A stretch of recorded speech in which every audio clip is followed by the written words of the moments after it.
형제들아, 우리가 잠시 너희를 떠난 것은 얼굴이요 마음은 아니니 너희 얼굴 보기를 열정으로 더욱 힘썼노라. 그러므로 나 바울은 한 번 두 번 너희에게 가고자 하였으나 사탄이 우리를 막았도다. 우리의 소망이나 기쁨이나 자랑의 면류관이 무엇이냐? 그가 강림하실 때 우리 주 예수 앞에 너희가 아니냐? 너희는 우리의 영광이요 기쁨이니라. 이러므로 우리가 참다 못하여 우리만 아덴에 머물기를 좋게 생각하고 우리 형제 곧 그리스도의 복음을 전하는 하나님의 일꾼인 디모데를 보내노니 이는 너희를 굳건하게 하고 너희 믿음에 대하여 위로함으로 아무도 이 여러 환난 중에 흔들리지 않게 하려 함이라. 우리가 이것을 위하여 세움받은 줄을 너희가 친히 알리라. 우리가 너희와 함께 있을 때에 장차 받을 환난을 너희에게 미리 말하였는데 과연 그렇게 된 것을 너희가 아느니라. 이러므로 나도 참다 못하여 너희 믿음을 알기 위하여 그를 보내었노니 이는 혹 시험하는 자가 너희를 시험하여 우리 수고를 헛되게 할까 함이니 지금은 디모데가 너희에게로부터 와서 너희 믿음과 사랑의 기쁜 소식을 우리에게 전하고 또 너희가 항상 우리를 잘 생각하여 우리가 너희를 간절히 보고자 함과 같이 너희도 우리를 간절히 보고자 한다 하니 이러므로 형제들아 우리가 모든 궁핍과 환난 가운데서 너희 믿음으로 말미암아 너희에게 위로를 받았노라. 그러므로 너희가 주 안에 굳게 선즉 우리가 이제는 살리라. 우리가 우리 하나님 앞에서 너희로 말미암아 모든 기쁨으로 기뻐하니 너희를 위하여 능히 어떠한 감사로 하나님께 보답할까? 주야로 심히 간구함은 너희 얼굴을 보고 너희 믿음이 부족한 것을 보충하게 하려 함이라. 하나님 우리 아버지와 우리 주 예수는 우리 길을 너희에게로 갈 수 있게 하시오며 또 주께서 우리가 너희를 사랑함과 같이 너희도 피차간과 모든 사람에 대한 사랑이 더욱 많아 넘치게 하사 너희 마음을 굳건하게 하시고 우리 주 예수께서 그의 모든 성도와 함께 강림하실 때에 하나님 우리 아버지 앞에서 거룩함에 흠이 없게 하시기를 원하노라. 내 눈에 물 들어가는 것, 자식 입에 밥 들어가는 것 보고만 있어도 배부르다. 자녀가 부모의 마음을 이해해 줄 때, 또 사랑하는 자녀가 건강하게 성장하는 모습을 부모가 볼 때 정말 기쁜 겁니다. 오늘 본문에는 부모와 같은 하나님의 마음이 드러나 있어요. 그래서 우리가 하나님의 자녀된 자로서 어떻게 하면 이 부모 같은 하나님을 기쁘시게 할 수 있을까 하는 것을 이 본문에서 우리가 한번 찾을 수 있으면 좋겠습니다. 먼저 첫 번째는 2장 17절부터 20절에서 하나님의 뜻을 구별할 줄 아는 자녀가 돼야 기쁘시게 할 수 있어요. 바울은 데살로니가 교회를 향한 그 애틋한 마음을 가지고 3주밖에 있다가 오지를 못했으니까 3주만 설교하고 복음 전하고 그 쫓겨나다시피 도망쳐 나오다시피 나왔기 때문에 항상 아쉬운 거예요. 데살로니가 교회만 생각하면 마음이 아픈 거예요. 좀 더 복음 전하고 좀 더 예배드리고 왔어야 되는데 그런 마음으로 그 뒤에 아덴에 왔다가 몇 차례 가려고 했는데 번번이 실패를 했어요. 못 갔어요. 그래 이것을 바울이 게을러서 못 간 것이 아니고 오늘 본문에 보면 사탄이 우리를 막았다. 뭔가 여러 가지 상황들이 갈 수 없는 상황이 계속 일어나서 데살로니가에 못 가고 마음만 애가 타는 거예요. 마음만 애가 타는 거예요. 이렇듯이 이 모든 사역들 가운데 바울은 하나님의 뜻을 구별하면서 살았어요. 그래서 고린도 후서에 보면 자기 질병을 일컬어서 가시고 사탄의 사자다 이렇게 표현한 적도 있어요. 이처럼 사도 바울은 하나님의 뜻, 사탄의 뜻이 무엇인지를 확실하게 이렇게 구별할 줄 아는 영적인 지혜가 있었던 것 같아요. 우리 삶에도 마찬가지입니다. 이런 하나님의 뜻이 무엇인지를 구분할 수 있는 영적인 지혜가 능력이 있어야 돼요. 그때 하나님의 뜻을 구별해야 하나님의 뜻대로 살 수 있기 때문에 하나님을 기쁘시게 할 수 있는 거죠. 무엇이 하나님의 뜻인지 혹은 무엇이 이 사탄이 우리를 쓰러뜨리는 사탄의 계략인지 구별할 줄 알아야 됩니다. 성경은 구약 신약을 막론하고 이 거룩함에 대해서 구별을 말씀했어요. 성별해라, 거룩해라 계속해서 강조하잖아요. 그것과 일맥상통하는 말입니다. 하나님의 뜻이 무엇인지 구별하고 그것을 행하게 되면 재림하시는 주님 앞에 우리는 당당하게 설 수 있는 거예요. 하나님의 뜻이 무엇인지. 그렇게 하려면 3장 1절부터 5절을 보면 바울의 그 본문을 보면 하나님의 마음을 우리가 발견해야 된다. 하나님의 마음이 어떤지를 발견해야 뜻도 찾아갈 수 있다. 데살로니가 교회를 향한 이 바울의 고백이 금방 12장 마지막 부분에 가고 싶지만 애타지만 상황이 못 가는 그 마음이 드러난 고백인데 그와 동시에 그것은 하나님의 마음이기도 해요. 홀로 아덴에서 데살로니가 교회 소식을 들은 이 바울은 이제 막 개척해서 세운 교회 3주밖에 있다 오지 못한 그 교회를 위해서 막 못 가서 안타깝다가 방법을 찾았어요. 나는 못 가지만 동역자 디모데를 파송을 합니다. 디모데를 보내기로 해요. 연약하기 이를 데 없는 그 데살로니가 교회를 떠올리면서 답답해서 이러지도 저러지도 못하고 있던 바울의 이 마음을 우리는 살펴야 돼요. 이것이 바로 하나님의 마음이에요. 바로 죄악에 빠져가는 우리 인간을 향한 하나님 아버지의 마음인 거예요.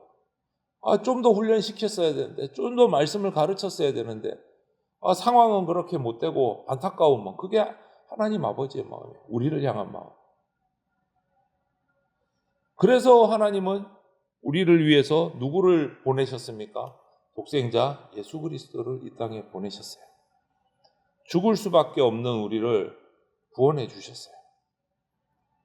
이처럼 환난 가운데서도 데살로니가 교회가 쓰러지지 않고 튼튼하게 서기를 바라는 이 사도 바울의 마음에서 우리는 주님의 마음을 읽을 수 있어야 됩니다. 주님의 마음을 읽어야 기쁘시게 할 수 있는 방법을 찾을 수 있기 때문에 하나님께서는 지금도 죄악이 이렇게 들끓고 있는 세상에서 우리를 계속 채근하시고 인도하십니다. 그런 주님의 마음을 기억해야 됩니다. 그래야 기쁘시게 할 수 있어요. 그리고 3장 6절부터 8절을 보면 소식이 전해와요. 디모데를 파송했습니다. 이제 기쁨이 소식이 전해옵니다. 디모데를 통해서 데살로니가 교회 소식을 들은 바울은 정말 기뻐했어요. 그토록 가고 싶어하고 그리워했던 데살로니가 교회가 약해서 걱정했는데 그들도 쓰러지지 않고 믿음 위에 튼튼히 서서 바울이 그리워한 것만큼이나 이 데살로니가 교회도 바울을 그리워하고 있다. 이 소식을 들은 거예요. 얼마나 감동이 됐을까요? 그리고 데살로니가 교회뿐만 아니고 주변의 교회들이 그 우상이 있는 도시에서 겪는 여러 가지 문제 때문에 걱정 근심이 많았는데 디모데가 대신 가서 그들을 다 살피고 소식을 전해온 소식은 말 그대로 복음, 기쁨의 소식이었어요. 그들이 복음을 짧게 받았지만 제자리에 서서 흔들리지 않고 믿음 생활 똑바로 하고 있습니다. 그 소식을 들은 거예요. 얼마나 기뻤겠습니까? 데살로니가 성도는 짧지만 바울에게서 받은 그 복음으로 신앙생활을 살 수 있게 되었고 바울은 디모데가 전해준 그 데살로니가 성도들에 대한 그 기쁨의 소식을 받아서 또 기쁨을 누리게 됐어요. 서로에게 기쁨이 되는 거예요. 서로에게. 여러분 마찬가지입니다. 오늘날도 말씀 받은 성도가 말씀대로 살아가는 이 모습을 보게 되면 말씀을 전한 목회자들에게는 그것이 제일 큰 기쁨입니다. 복음이에요. 목이 터져라고 전했는데 교회 문을 나가는 순간부터 싹 다 잊어버리고 자기 마음대로 살아가면 그게 최악의 소식이에요. 여러분 우리도 주님을 기쁘게 할 수 있습니다. 기쁘시게. 연약하지만 데살로니가 교회처럼 연약하지만 주님께서 들려주신 말씀에 순종하면서 믿음으로 사랑으로 서로를 세워나가고 서로 믿음 생활을 잘 이어가면 주님께서 어깨춤을 추시고 기뻐하신다. 주님은 구름 타고 올라가서 지금 하늘에 계시지만 지금도 우리를 그리워하고 계십니다. 그래서 때가 되면 구름 타고 다시 내려오실 거예요. 그래서 스바냐 선지자는 이런 표현도 했어요. 주님이 우리를 사랑하시기 때문에 우리를 보시면서 기쁨을 이기지 못한다. 이렇게까지 표현했어요. 기쁨에 겨워서 그냥 너무너무 좋아하신다. 여러분, 저와 여러분은 그런 주님의 기쁨이 되고 있는가? 한번 살펴야 돼요. 하나님의 뜻을 알고 하나님의 마음을 알고 그 마음을 따라 행해서 기쁨을 드리고 있는가? 데살로니가 교회처럼 우리 한번 살펴야 돼요. 끝으로 3장 9절부터 10절에 바울은 데살로니가 교회, 이런 믿음을 잘 지키고 있는 데살로니가 교회, 기쁨의 소식을 전해준 이 데살로니가 교인들에게 마지막으로 가장 중요한 소식을 전해요. 주님의 재림에 대한 소망을 전합니다. 승천하신 주님께서 이 땅에 다시 오실 때까지 순결한 신부의 모습으로 잘 준비하고 있어야 된다. 흔들리면 안 된다. 이것을 전하는 거예요. 데살로니가 교회, 거기도 우상이 득세한 교회예요. 도시예요.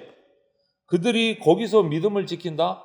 그들에게 당할 고난, 핍박은 그냥 예견된 거예요. 당연히 당할 수밖에 없는 거예요. 그것을 너무나 잘 알기 때문에 바울은 예수님의 재림을 얘기하면서 이렇게 얘기합니다. 하나님 우리 아버지 앞에서 거룩함에 흠이 없게 하시기를 원하노라. 이렇게 말해요. 거룩함을 지키라는 거예요. 구별되라.